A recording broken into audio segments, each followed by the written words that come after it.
I'm not gonna lie, this is a last minute video, my lord. She is fresh-faced, straight back from a holiday, and very much did not in any way, shape or form stay on top of her schedule. So here we are with a video idea that I came up with randomly whilst driving a couple of hours back home. But everybody on social media at the moment is obsessed with the year 2016 and the nostalgia and the happiness that that year brings. And I was kind of curious about what films came out that year. And then I realized, 2016 was a penultimate fucking year. In my household, I believe in a lot of people's households who like horror. So I'm going to talk today about some of my favorite 2016 films, specifically horror films, but there might be a couple of fun ones in there if I find some other fun films that I'm excited about that came out in 2016. We'll do a little section at the end of other honorable mentions, let's say. But honestly, it was a huge year for horror, and since we're looking back at a simpler time when we all used far more filters on our social media and broadcast everything for the world to see, why not dive into the 2016 horror scene and see what we had coming out? To start off with, actually, is Lights Out, which, if you haven't watched this movie, I actually don't think it's very good. But I do really like Teresa Palmer, who's an Australian actress. You know me with the Aussies, you gotta represent, you gotta support. But it's based on a short film that is very, very good. Like short as in short. It's proper short. It's like a couple minutes, whatever. And it's on YouTube. It's called Lights Out as well, I'm pretty sure.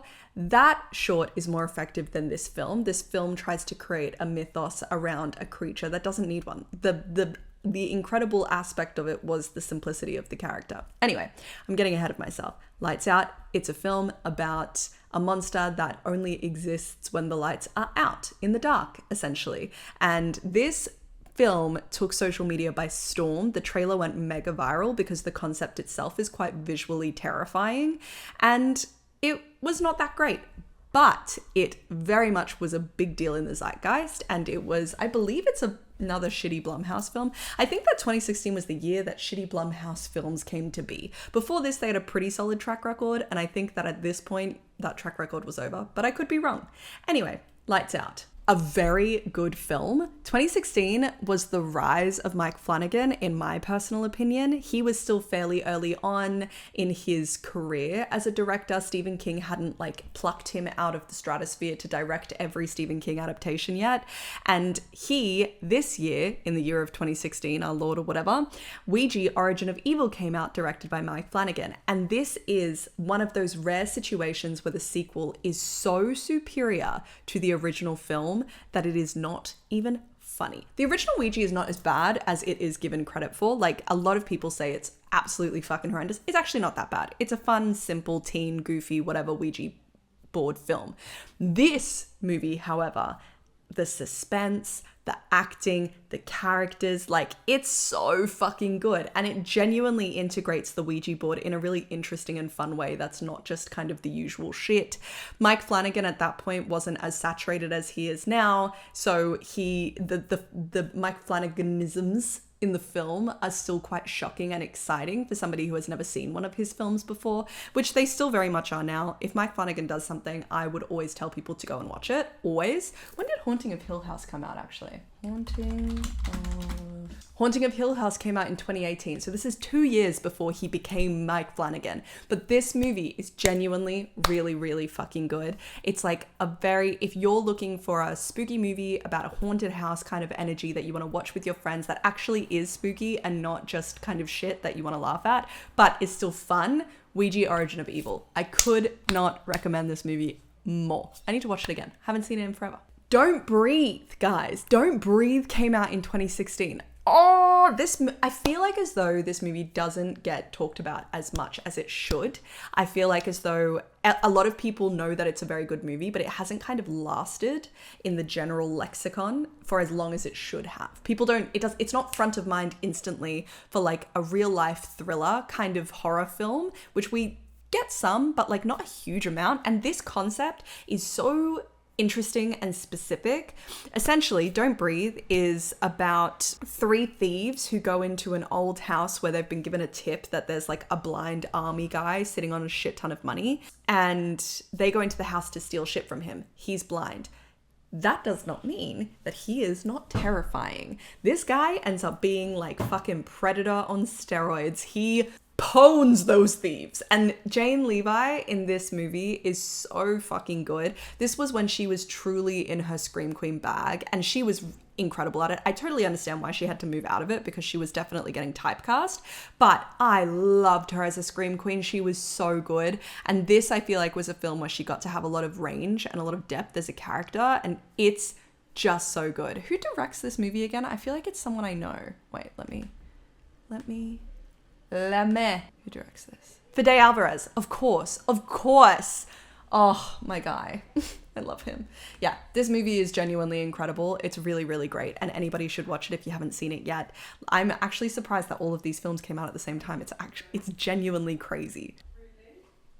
The Belko Experiment? Like, excuse me? Are you kidding? The Belko Experiment is... honestly, I feel like this movie is so fucking underrated. It's not even funny. The lead guy in it, what's his name again? Where is he? What's his name? John Gallagher Jr. is a Scream King that I can always get behind. If he is in something, I am more likely to watch it. I first saw him on The Newsroom and I was like, abso-positively, smash, absolutely would. He then was in a bunch of horror films that I love. 10 Cloverfield Lane, The Belko Experiment, Hush, which we're going to talk about in a second. Crazy shit. 2016. Honestly, what a wild year. He is such a good actor and is so underused in Hollywood. I love him, and he needs to be in more shit, and I want him in more horror movies because he's really good in them. Anyway, The Belko Experiment. 1, 2, 3, back to me. The Belko Experiment is essentially a concept where these office corporate workers get locked in a building, and they have to kill one person or else 3 people are going to die, I think is what it is. And then each hour that escalates until there's only like 1 person left. The idea is it's a psychological experiment that the corporation it's the actual reason why the corporation exists, as opposed to like the front of them being like a paper company or something. I'm pretty sure I've got that right. Gets shut down, people inside are forced to kill each other. Yes. It's kind of very similar to, what's that movie with Samara Weaving? I think it's called Manic or something. That movie is very similar, except they just put a chemical in the building to like make everybody's inhibitions go away so that they just start slaughtering each other. Whereas this one, it's more so about like, what will people do to save themselves? Incredible. Such a good film. So underrated too. Not enough people talk about this movie. Another one that not enough people talk about, The Autopsy of Jane Doe. This is such a good concept for a film. I am not saying that this movie is perfect by any means, but it is strong. For an indie horror film, this was one of the first ones that I watched on Shudder. Oh my God, incredible. I have no notes. Like, I do, like, obviously I have notes, but like, this genuinely shocked me. I just pressed it one day I was scrolling on Shudder. I was like, I need something to watch, something fun, whatever. I see this corpse on the front cover, The Autopsy of Jane Doe. Like, what the fuck is that? This movie shocked me. The concept, basically, is father and son own a mortician thingy. A corpse comes in, and the corpse is a Jane Doe. And so they have to use the body to try and figure out who she is. As they start to perform the autopsy, shit starts to get crazy, and it becomes pretty clear that Jane Doe is a little bit more than just a fucking Jane Doe. The fact that this concept had never been done before, like a mortician is such a spooky job, and I don't think I've seen another, apart from like The Mortuary's Assistant or something, another great Shudder film. This concept is so strong, it's worthwhile watching it just for that. Go and watch The Autopsy of Jane Doe. It's so good. The Boy is a movie I didn't really like, but we had a brief lull in scary toy movies, and The Boy filled that void a little bit. The concept is fine enough. There is a doll, a woman, and her boyfriend, or just a guy, I can't remember. A woman is basically hired to house sit a house, but has to follow specific instructions to look after this old couple's boy doll, which the mum, like the wife, the woman in the family, basically acts like as though she's real. The doll is real. The boy, it's a boy, hence called The Boy. And you find out the backstory that their son died and all this blah, blah, blah, blah, and then things start happening around the house, and they're like, what the fuck? Maybe this doll actually is kind of like real and magic or whatever, and they start kind of getting into a weird psychological headspace. It's fine. It's fine. There's better creepy doll movies, but I will give it the honorable mention in that it did something. In 2016, this movie was around. It was doing the damn thing. You know what I mean? What else did we have that I don't feel like mentioning? We had a shitty Blair Witch reboot. That was awful. We had a Cabin Fever reboot. Also awful. We had The Forest. This concept would have been incredible. It's about the Japanese suicide forests, like when Logan Paul was Logan Pauling in them. The Japanese suicide forest, which as a concept, awful, horrifying, terrible. What a sad thing. But they made this shitty horror film about it with Natalie Dormer that could have been incredible, but just was shit. And I feel like just because the concept is done badly once doesn't mean we should try and revisit. Imagine like a highbrow horror film, like a Hereditary folklore type horror film set in the Japanese suicide forest. It would go off. It would be incredible. These are things that need to happen. What else have we got? So Hush. This is another Mike Flanagan film, by the way, so I don't really know.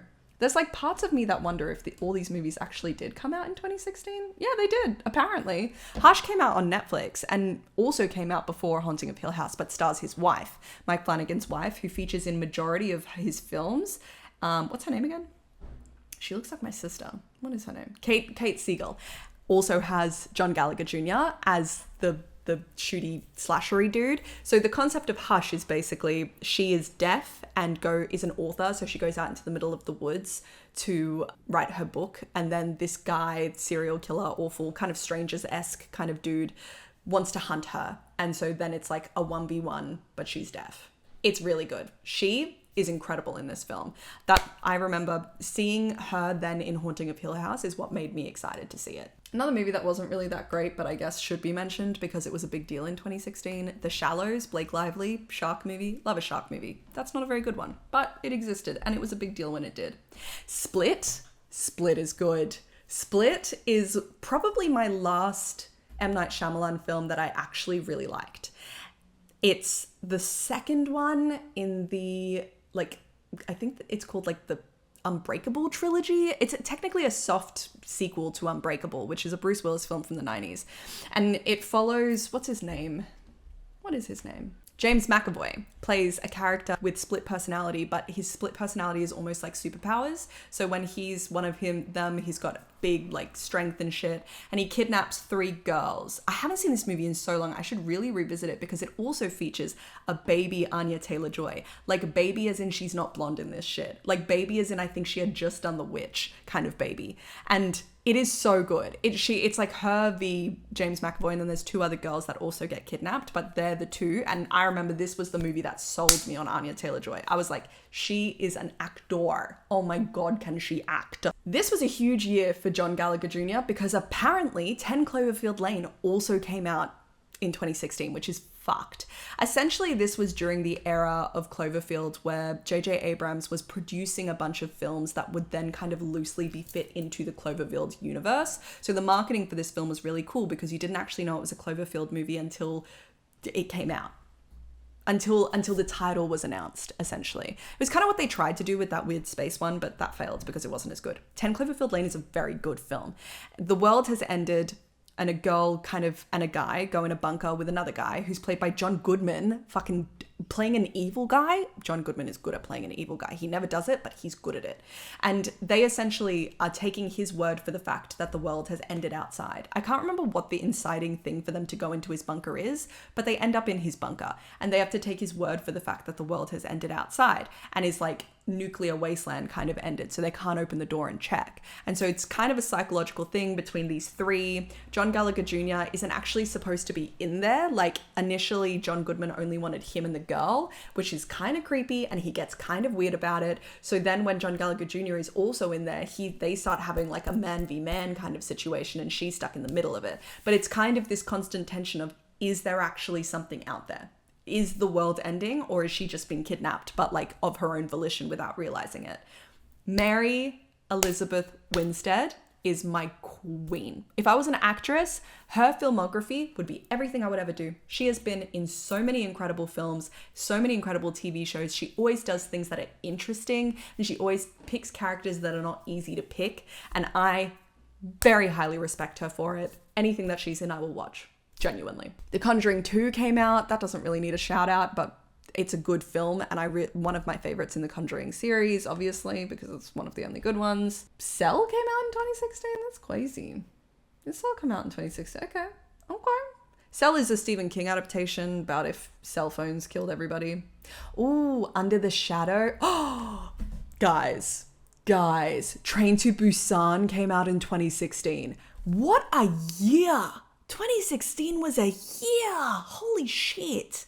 Incredible Korean film. If you haven't seen it, it's probably the best zombie film of all time. One of my ultimate favorite films of all time. I have no notes for Train to Busan. Genuinely, a perfect film. It's a zombie film that it essentially follows a group of people on a train, I think it's a bullet train. Maybe it's just a train, I don't know. But it's a cross-country train, and the zombie apocalypse is happening around them. So they're on this train trying to outrun it, and then the outbreak starts happening on the train. It's perfect. We are going to do a video on Train to Busan. Oh my god, it's perfect. I have no notes for this maybe. Oh, Train to Busan. I think maybe I need to make my next movie about Train to Busan so I can watch it again. Truly, I love that movie. The Love Witch came out. That's a fun movie. Style over substance, I would say, but very artsy and fun film as well. Under the Shadow, that's a very good horror film. It's Persian language. You can watch it on Netflix. And it's essentially kind of a haunted house story. Shade and her daughter deal with the horrors of living in a war zone every day. Things take a turn for the worse when a djinn starts haunting them. So it's one of those fun movies that kind of teaches you a lot about another culture, which is one of my favorite things about international horror films, is that you kind of start to understand that the things that we all find scary are so different and particular to how we were raised and the culture we were born in, and all of these. And Under the Shadow is another one that is similar to like Thai horror films and Japanese horror films. I feel like I learn a lot about the culture and the country by watching these movies, and Under the Shadow is a very, very good film. Go watch it. A Cure for Wellness. Oh my god, so much came out this year. A Cure for Wellness came out, which if you haven't, I actually really liked this when it came out. It's kind of like an early Mia Goth film, which is fun. She's a baby in this movie. And it's got that guy that was kind of the creepy dude in everything for a while, Dane DeHaan. He played, what's his name in the Spider-Man, the Andrew Garfield Spider-Man movies. He played like the Green Goblin in that. But it's essentially he goes to like investigate a wellness retreat, and then it kind of, there's weird shit happening at that wellness retreat. That movie's really good. And is that it? I feel like there's so many films that came out this year. My god. I don't even know where to, it's honestly so many films came out in 2016. Let's quickly do a little not horror film, just movies. 2016 movies released. Let's do best 2016 films. I'm also battling my camera. I did not prepare for this video at all. This is so off the cuff. It's probably going to be one of the shortest videos I've ever made. What have we got here? It looks like 2016 was a better year for horror than anything else, really. I don't really see anything that I give a shit about here. The Gift. Actually, that's pretty good. The Girl with All the Gifts. That's a fun movie. It's about a kid. It's kind of like X-Men, but spooky and apocalyptic. And there's some really great acting in that. That's a good movie. I think it's on Shudder. Hacksaw Ridge, that's pretty good. I liked that movie. It was one of those ones that kind of just had like a fun energy. Okay, my camera's we're gonna leave it at that. That was it. This is my last minute kind of whatever kind of video just for this week because I need to throw something in there. I'm sorry it's late, but I'm happy that I could get it out. The next one will be a proper one, I promise. Thank you so much for watching. If you liked it, subscribe. If you didn't like it, that's okay too. I can't believe you've made it to the end of this video if you didn't like it. Crazy. I have nothing else to say. I will see you next week.